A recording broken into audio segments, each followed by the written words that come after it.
On va passer à l'établissement de l'équation différentielle. Donc, pour établir l'équation différentielle, on a 4 éléments de réponse. Donc, on doit avoir le schéma de circuit. Schéma. On doit représenter les flèches tension.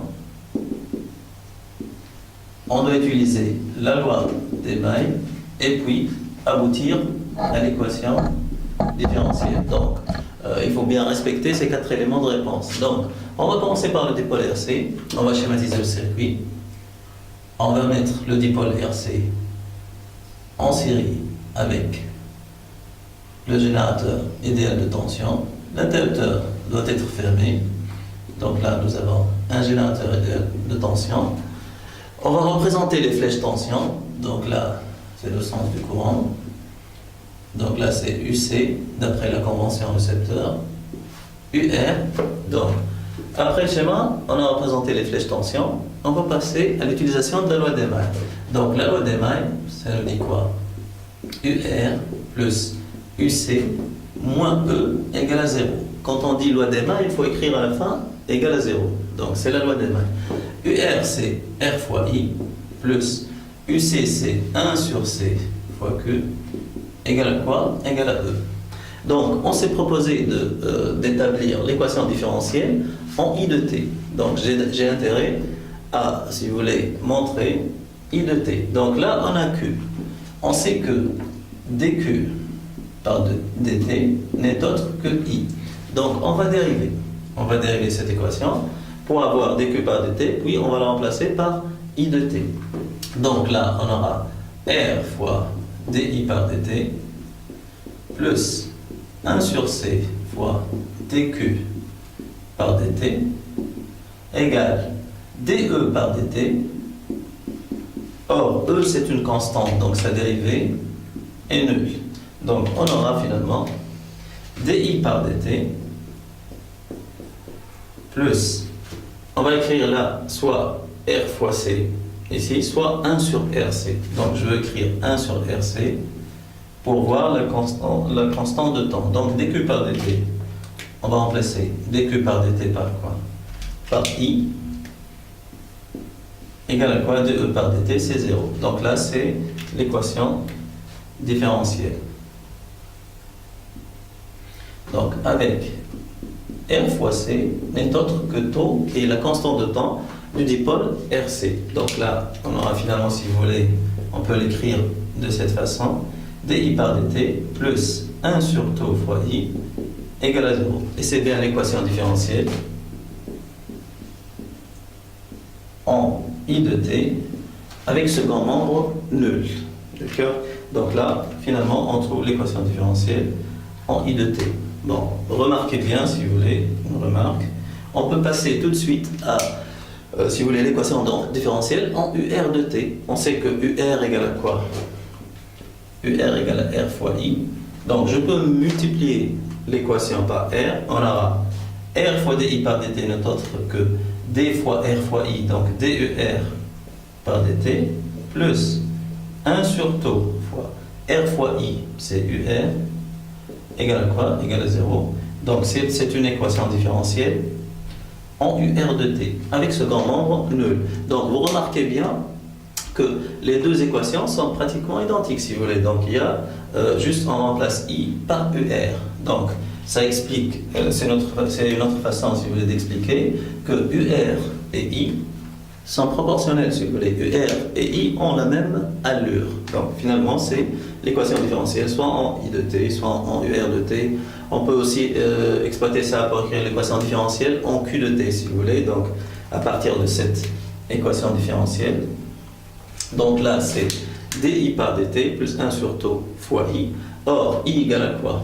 dQ par dt.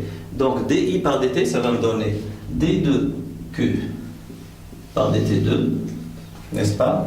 Plus 1 sur taux fois I, c'est quoi? C'est dQ par dt égale à quoi? Égale à 0. Voilà, donc là, on a aussi l'équation différentielle en Q de t. Donc, on va refaire la même chose avec le dipôle RL. Donc, à savoir qu'il faut respecter les 4 éléments de réponse, schéma, flèche tension, loi des mailles, jusqu'à aboutir finalement à l'équation différentielle. Donc, on va soumettre, si vous voulez, le dipôle RL à la tension en le reliant à un générateur idéal de tension. Le circuit comprend un interrupteur fermé, si vous voulez. Donc là, j'ai quoi? Là, j'ai E.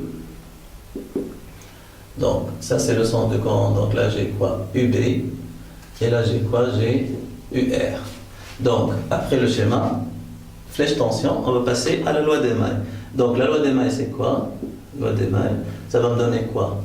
UR plus UB moins E égale à 0. Donc, ça va me donner quoi? UB, c'est quoi? C'est LDI par dt plus petit r fois I. Plus UR, c'est quoi UR? C'est R fois I. Moins E égale à 0 ou bien égale à E. Donc j'aurai quoi? LDI par dt plus grand R plus petit r fois I égale quoi? Égale à E. D'accord? Donc je peux dire que j'ai l'équation différentielle en I de t, ou bien je peux l'écrire sous une autre forme si vous voulez. Donc on va écrire DI par dt. Donc c'est pareil à cette équation, donc DI par dt dans le cas du dipôle RC, pour mettre en évidence, si vous voulez, ou bien pour voir la constante de temps, taux. Donc DI par dt plus R plus R. Donc j'ai divisé là par L, donc sur L fois I égale à quoi? E sur L. Donc là c'est quoi? Ça c'est quoi? Ça c'est 1 sur taux. Donc c'est-à-dire taux égale à quoi? L'inverse de ceci c'est L sur R plus R, et c'est bien la constante de temps du dipôle RL. Donc finalement je peux écrire que DI par dt plus 1 sur taux fois I égale à quoi? Égale à E sur L. Donc c'est l'équation différentielle régissant les variations de l'intensité, d'accord, I de t. Ben, c'est une équation différentielle avec second membre non nul. Donc c'est différent de celle-ci, de l'équation, c'est vraiment différent de l'équation différentielle en I de t du dipôle RC, parce que là le second membre est nul. Mais là, le second membre est différent de 0.